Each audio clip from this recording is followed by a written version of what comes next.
Ok. Có coi à tôi rong cao.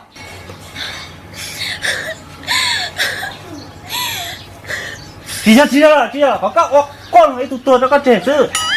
Con nó rong cao. Ủa con mà chơi linh đường từ. Nó cần nâng tiêu bắt tổ. Ôi, sao bực mừng bánh nhỏ. Coi à lý các tu. Nó thầm các tao trẻ. Cái trò cả lòng mà ta. Sao cái đuôi ấy tôi xin nó nào. Coi à lý tu tiến này tôi cho các trẻ. Sợ lắm đó hả? Coi à lý các bông rong. Là bác của nhớ tôi rồi. Bây giờ muốn có người yêu thì inbox cho ai nhờ? Chị cho em xin la. Sao là sẽ chỉ tỏ là tôi dùng cho con nhà tôi thu nhá có xuống đó họ.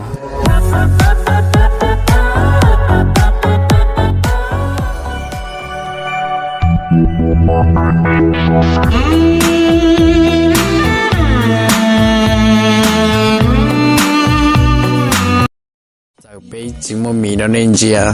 Là bây tí mua sắm luôn nên gì lúc nào đó nên nhà này nên chỉ nhẹ bây liền lo.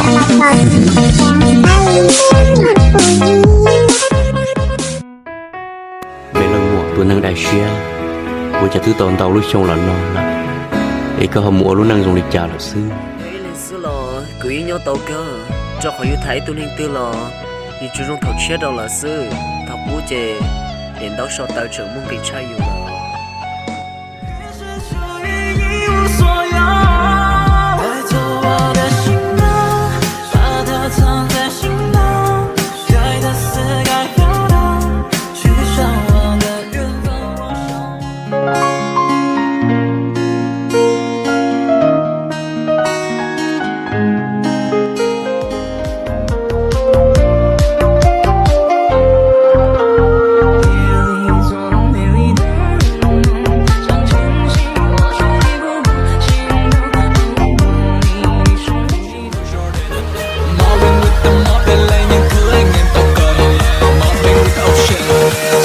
Lên cao dần ở đồng đất à, không phải đây là bọn anh đã đi lên ở đồng đất à, không phải đây là bọn anh đã đi lên Cho cân à.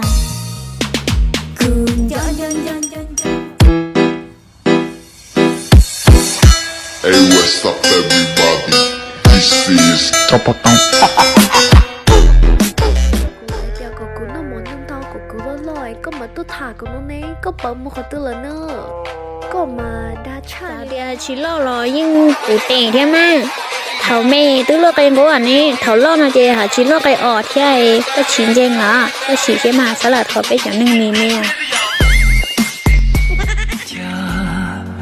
你有没说死我？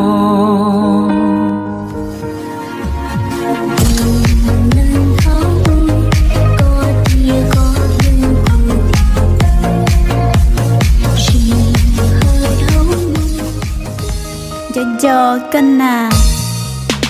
Cường cho cười.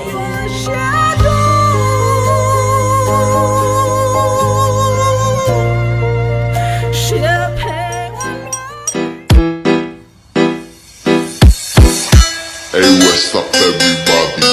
This is Top of Town.